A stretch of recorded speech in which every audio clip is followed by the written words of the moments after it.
దేవునికి స్తోత్రం, దేవునికి మహిమ కలుగునుగాక. సమస్త మానవులు, బంధుమిత్రులు మనందరం దేవుణ్ణి పొగడాలి, సృష్టించిన సృష్టికర్తను పొగడాలి. దేవునికి మహిమ కలుగునుగాక. ఆమేన్. ఈరోజు ప్రాముఖ్యమైన విషయం ఏంటంటే, ప్రతి మానవుడు తప్పు చెయ్యను అని ప్రతి మానవుని హృదయంలో అనుకున్నట్లయితే, నేను తప్పు చెయ్యను అనుకున్నట్లయితే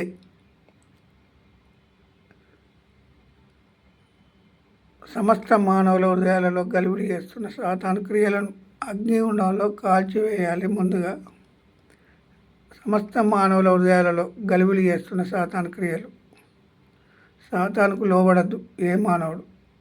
సాతానే తప్పు నడకలో నడిపిస్తాడు, తప్పుడు దారిలో నడిపిస్తాడు. సాతానుడు ఎప్పుడు వానికి మంచి దారి అనేది తెలియదు. దేవుడు సృష్టించిన సృష్టికర్తకు మాత్రమే తెలుసు మంచి మార్గము. నేనే మార్గమును, నేనే సత్యమును, నేనే జీవమును అని, నా ద్వారా తప్ప తండ్రి యొద్దకు ఒక్కడు కూడా చేరడని 14వ అధ్యాయము యోహాను సువార్త 6-7 వచనాలలో చెప్పబడి ఉన్న మాటలు. ఎందుకంటే దేవుడు చేసే కార్యాలు మానవునికి ఇప్పటి వరకు అర్థం కాలేదు. సృష్టించిన సృష్టికర్తను మరిచి సృష్టమును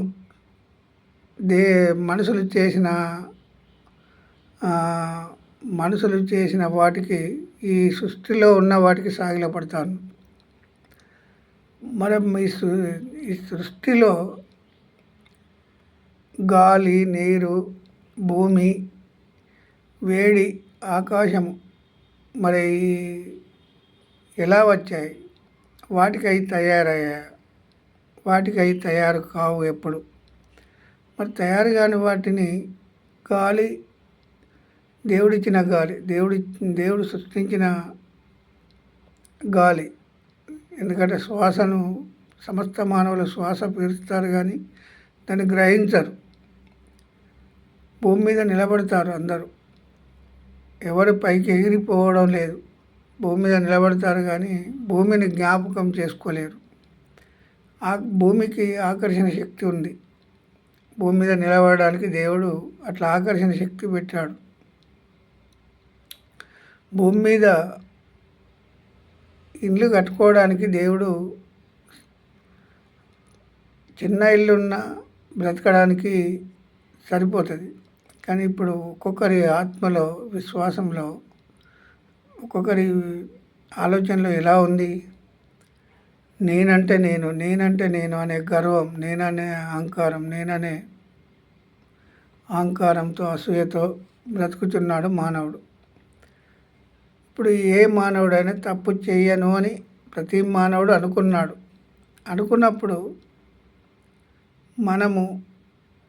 ప్రతి మానవుడు, ఇప్పుడు భూమి మీద ఉన్న సమస్త జీవులు, సమస్త మానవులు నేను తప్పు చేయొద్దు, నేను ఎవరిని మోసం చేయొద్దు అని ఒకరికొకరు అనుకున్నారనుకోండి, పదవుల గురించి ఆలోచన ఉండదు, వెండి బంగారాలు సంపాదించుకునే ఆలోచన ఉండదు.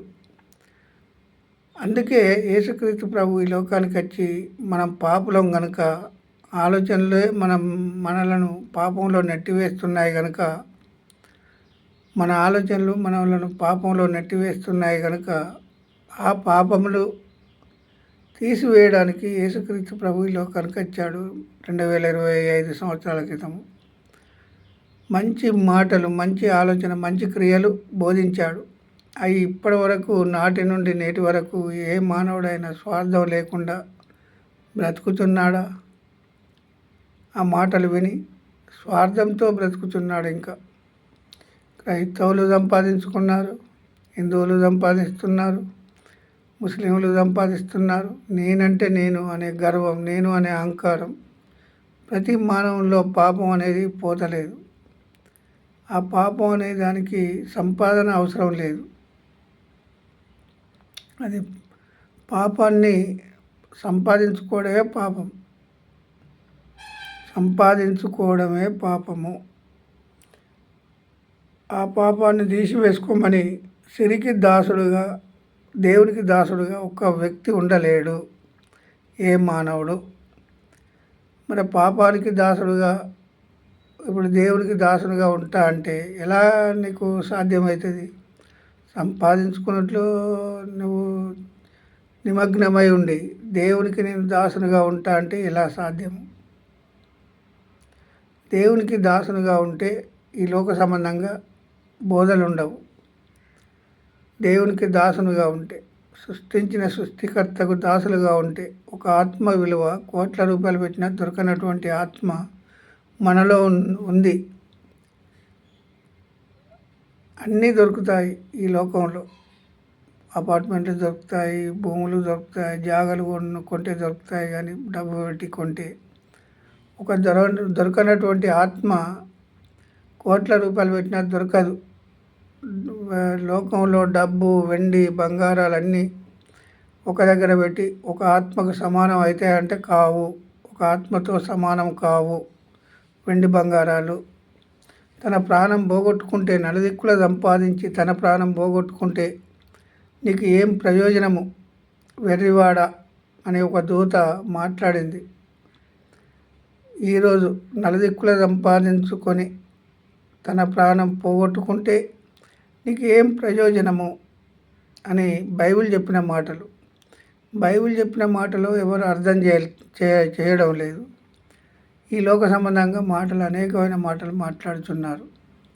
అనేకమైన మాటలకు ఈ లోక సంబంధంగా పదవులు అవసరం, ఈ లోక సంబంధంగా డబ్బు అవసరం, ఈ లోక సంబంధంగా వెండి బంగారాలు అవసరం. మరి వెండి బంగారాలు మానవుని ప్రాణాన్ని ఏమైనా నిలబెట్టాయా?